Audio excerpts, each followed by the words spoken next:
اعوذ باللہ من الشیطان الرجیم، بسم اللہ الرحمن الرحیم۔ ناظرین، آپ دیکھ رہے ہیں نج نیوز اور میں ہوں ارشد طاہر۔ ناظرین، آج کل پاکستان کے اندر ایک دفعہ پھر تکفیریت اپنا سر اٹھا رہی ہے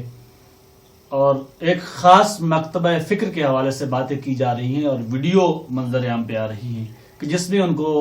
دھمکیاں بھی دی جا رہی ہیں اور کہا جا رہا ہے کہ اگر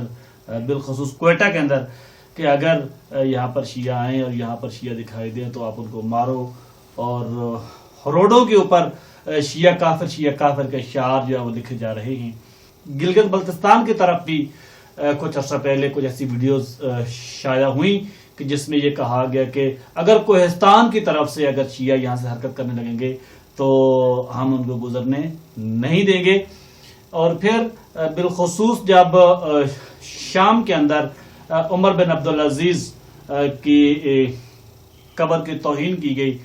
تو اس کے حوالے سے ایک شیعوں کے اوپر ایک بہت بڑا فشار ڈالا گیا کہ اس کو کرنے والے شیعہ اور ایک پراپیگنڈا کیا گیا کہ یہ شیعہ کرنے والے ہیں، جبکہ ہر ایک کو واضح ہے کہ وہ کون سے لوگ ہیں، وہ کون سے عناصر ہیں، وہ کون سے خوارج ہیں جو اس کام میں انوالو ہیں۔ آج انہی موضوعات پر گفتگو کرنے کے لیے ہمارے ساتھ آن لائن کال پر موجود ہیں ابو عمار صاحب، جو کہ ایک معروف تجزیہ نگار بھی ہیں۔ ہم ان کو اپنے پروگرام میں خوش آمدید کہتے ہیں اور ان سے پوچھنا چاہیں گے کہ آخر ان کے پیچھے کون سے عناصر ہیں کہ حکومت بھی ان کو لگام نہیں ڈال رہی اور اس کرونا کی وبا میں ان کو کھلے عام چھٹی دی گئی ہے۔ جی السلام علیکم ورحمۃ اللہ۔ وعلیکم السلام ورحمۃ اللہ۔ ابو عمار صاحب، آپ بھی ان ویڈیوز کو دیکھ رہے ہوں گے یقیناً، جو کچھ پاکستان کے اندر ایک دفعہ پھر تکفیریت کو کھلے عام چھٹی دی جا رہی ہے اور ایک خاص مکتبہ فکر کے حوالے سے باتیں ہو رہی ہیں، تو آپ اس کو کس نگاہ سے دیکھتے ہیں؟ دیکھیں، میں تو اس کو ہمیشہ سے ایک خاص نظر سے دیکھتا رہا ہوں اور میں لکھتا بھی رہا ہوں اور کہتا بھی رہا ہوں کہ دیکھیں، یہ وقتی طور پہ تو ایسا محسوس ہوتا ہے، نظر آتا ہے اور لوگ ہمارے بڑے خوش ہو جاتے ہیں کہ اب سب ٹھیک ہے اور سب کچھ کنٹرول میں ہے اور شیعوں پہ وہ ظلم و زیادتی نہیں ہو رہی ہے اور حکومت نے اور اسٹیبلشمنٹ نے اس کا سدباب کیا ہے، اس کی سرکوبی کی ہے۔ لیکن میں ہمیشہ کہتا ہوں کہ یہ ایک ایسا سوئچ ہے، ایک ایسا بٹن ہے جو دو حوالے سے جب چاہے آن ہو جاتا ہے یا ہو جائے گا۔ صحیح۔ اور وہ یہ کہ ایک گروہ جو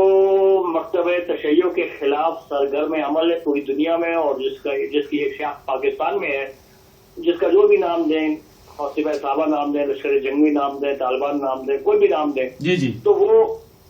وہ جب وہ گروہ کے کوئی ایک جتھا جب یہ فیصلہ کر لیتا ہے کہ آج یہ سوئچ آن کرنا ہے تو وہ سوئچ خود آن کر دیتا ہے۔ صحیح۔ اور وہ کوئی مسئلہ نہیں رہتا اور وہ سارے پھر وہی معاملات دوبارہ ریپیٹ ہونا شروع ہو جاتے ہیں اور اہل تشیع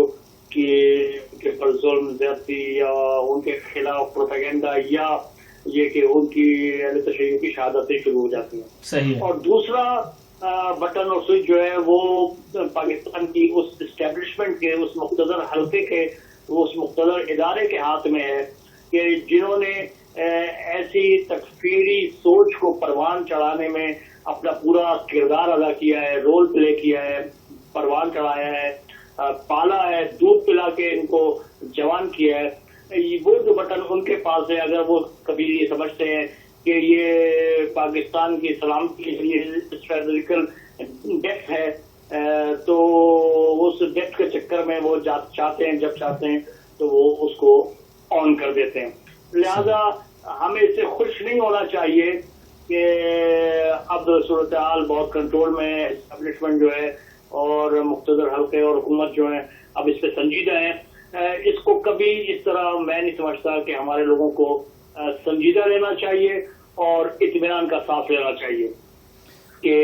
یہ ماضی میں جو روش ہے یہ مسلسل اگر آپ جائزہ لیتے رہیں تو وہ مسلسل یہ نظر آتا ہے کہ وہ جب چاہتے ہیں یہ سوئچ اور یہ ایک گروہ آن کر دے اور وہ دوسرا گروہ آن کروا دے تو وہ ہوتا رہتا ہے اور وہی صورتحال ہے آج۔ ابو عمار صاحب، سوال یہ بنتا ہے یہاں پر کہ ہمارے جو ایک اسی مکتبہ فکر یعنی ملت جعفریہ سے تعلق رکھنے والی دو جماعتیں ہیں جو سیاسی جماعتیں ہیں، ان میں سے ایک جماعت اس وقت بھی عمران خان کے ساتھ بیٹھی ہوئی ہے اور موجودہ حکومت کے ساتھ ہے، تو اس وقت ان کو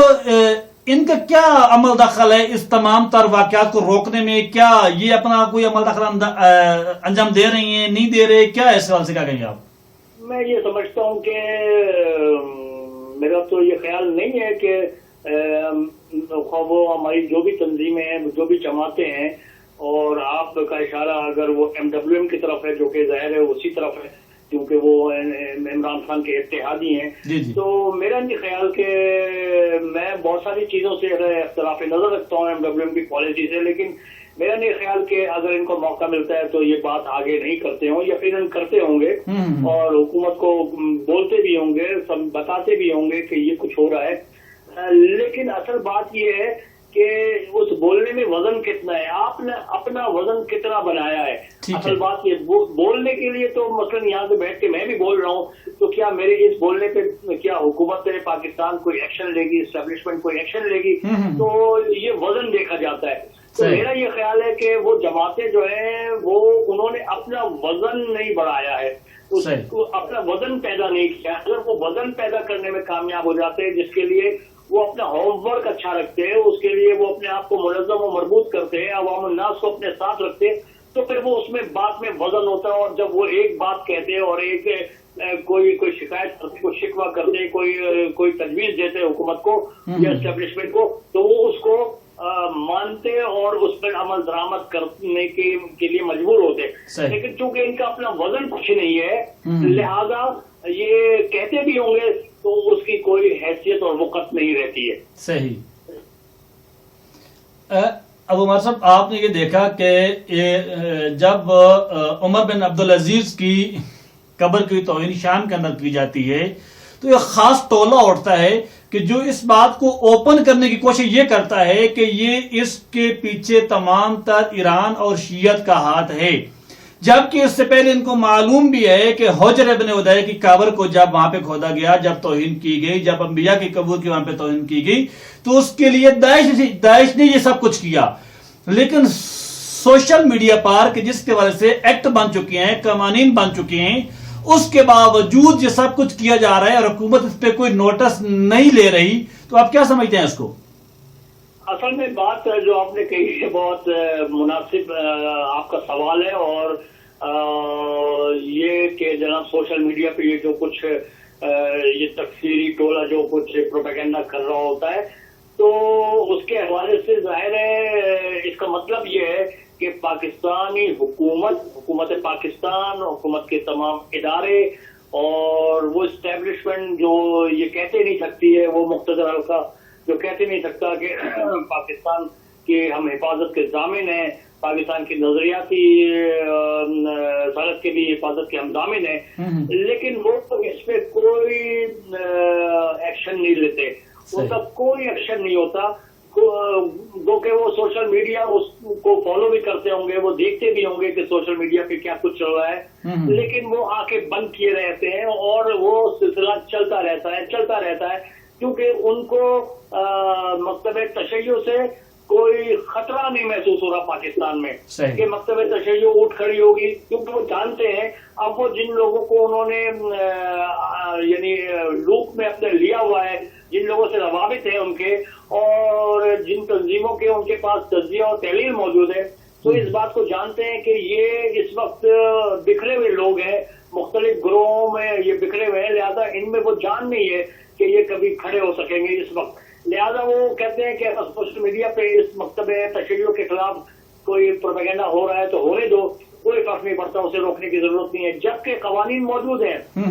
جبکہ سائبر کرائم کے حوالے سے قوانین موجود ہیں، لیکن کبھی آپ نے سنا کہ کسی ایسے کے خلاف حکومت نے کبھی کوئی کارروائی کی ہو، کوئی کسی کو پکڑا ہو، جبکہ آپ دیکھیں یہ ایک معروف آدمی ہے آفتاب نذیر، آفتاب نذیر کے حوالے سے دیکھیں اس کی اتنی ویڈیوز ہیں مختلف سوشل میڈیا پہ،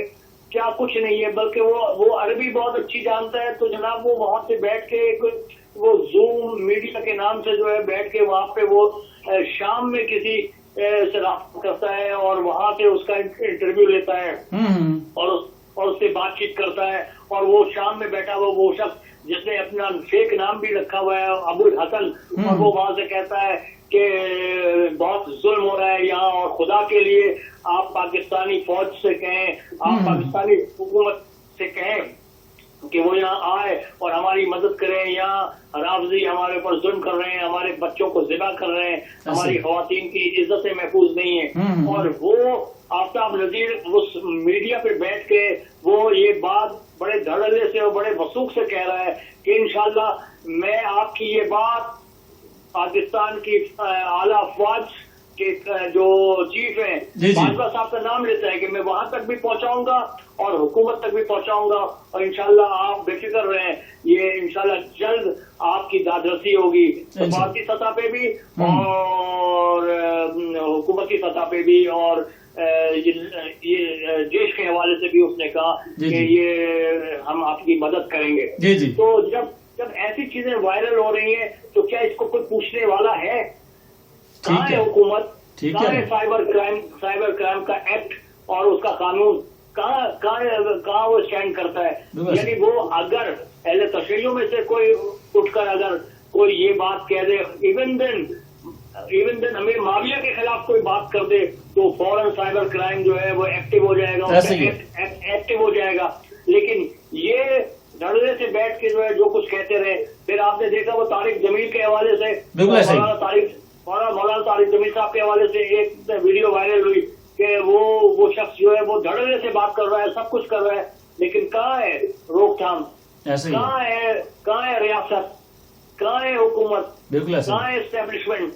کہاں ہے وہ مقتدر حلقہ جس کو پاکستان کی بڑی فکر رہتی ہے؟ تو کیا یہ ریاست کے خلاف سازشیں نہیں ہے کہ جہاں تفرقہ پھیلایا جا رہا ہے، جہاں بھائی کو بھائی سے لڑانے کی سازش کی جا رہی ہے، کیا یہ اسٹیبلشمنٹ کو، کیا یہ مقتدر حلقے کو نظر نہیں آتا ہے کہ وہ اس کے خلاف کارروائی کریں، اقدام کریں؟ کیوں؟ اس لیے کہ شاید وہ بھی اس پہ آنکھ بند کیے اور کان بند کیے رہتے ہیں کہ ان کو بھی اس میں مزہ آتا ہے، اور وہ بھی شاید کسی کو یہ پیغام دینا چاہتے ہیں کہ یہاں پر اس طرح نہیں چلے گا، یعنی مکتب تشیع کو وہ مضبوط دیکھنا نہیں چاہتے ہیں۔ اور میرا یہ خیال ہے، میں براہ راست کی بات کہہ دوں کہ وہ ایران کو ایک طرح سے مسلسل میسج دے رہے ہوتے ہیں کہ مکتب تشیع کے حوالے سے پاکستان میں آپ نظریں جمائے نہ رکھیں۔ اگر آپ کوئی اس طرح کی فکر رکھتے ہیں اور آپ سمجھتے ہیں کہ اہل تشیع کو پورے دنیا میں آپ مجتمع کریں گے اور متحد و منظم کریں گے، تو پاکستان میں دیکھ رہے ہیں یہ صورتحال ہے کہ یہ آپس میں جو ہے یہ لڑائیاں ہے، تفرقہ بازی ہے، اور وہ اس کو ایک تھریٹ کے طور پہ استعمال کرتے ہیں، منفی تھریٹ کے طور پہ استعمال کرتے ہیں، سوء استفادہ کرتے ہیں۔ بالکل صحیح۔ ابو عمار صاحب، میں پوچھنا یہ چاہوں گا آپ سے کہ پرسوں ایک قرارداد پیش کی گئی پنجاب اسمبلی کے اندر کہ جس میں جناب زہرا سلام اللہ علیہا کے حرم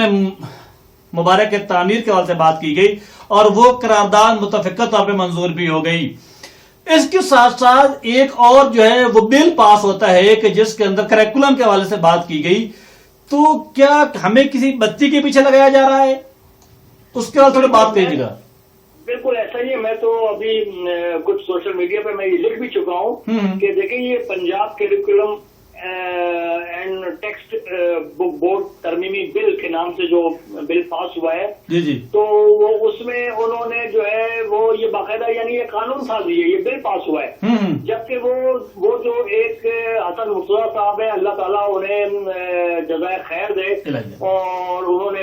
اچھا جرأت کا کام کیا ہے اور اچھا کام کیا ہے اور بہترین کام کیا ہے کہ انہوں نے ایک قرارداد پاس کی، چلے کچھ تو ہوا، لیکن یہ کہ وہ صرف اور صرف قرارداد ہے، قرارداد کی حد تک ہی ہے، اور وہ قرارداد کی صورتحال یہ ہوتی ہے جناب کہ قرارداد جب آگے موو ہو تو سمجھے اس کے کوئی اثرات مرتب ہوں گے یا ہونے جا رہے ہیں یا ہو سکتے ہیں، یعنی یہ کہ اگر وہ اسمبلی سے باہر نکل کے اگر اسمبلی کا اسپیکر اس قرارداد کو آگے حکومت پاکستان کو بھیجے اور حکومت پاکستان سنجیدہ لے کے اس کو اپنی وزارت خارجہ کو بھیجے، وزارت خارجہ وہ سعودی وزارت خارجہ سے بات کرے کہ یہ معاملہ ہے ہمارے ایک اسمبلی میں یہ قرارداد پاس ہوئی ہے، اس کی آپ وضاحت کریں، اس پہ بات کریں، تب تو یہ کہہ سکتے ہیں کہ یہ نتیجہ خیز ہے۔ لیکن میرا نہیں خیال کہ یہ نتیجہ خیز ہوگا، یہ صرف قرارداد کی حد تک پنجاب اسمبلی کے ریکارڈ کی زیرت رہے گا اور اس سے آگے بڑھ نہیں سکے گا۔ لیکن دوسری طرف جو انہوں نے بل پاس کیا ہے وہ تو باقاعدہ قانون سازی ہے، اور اس میں انہوں نے جو ہے خلفائے راشدین اور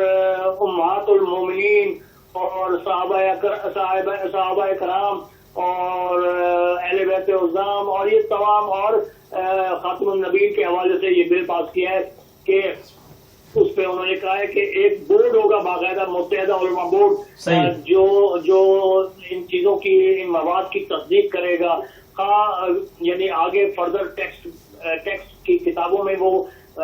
شامل کیا جائے یا نہ کیا جائے، اور اگر کسی کو اعتراض ہوگا تو وہ بھی اسی بورڈ کو رجوع کرے گا، جو متحدہ علماء بورڈ ہے،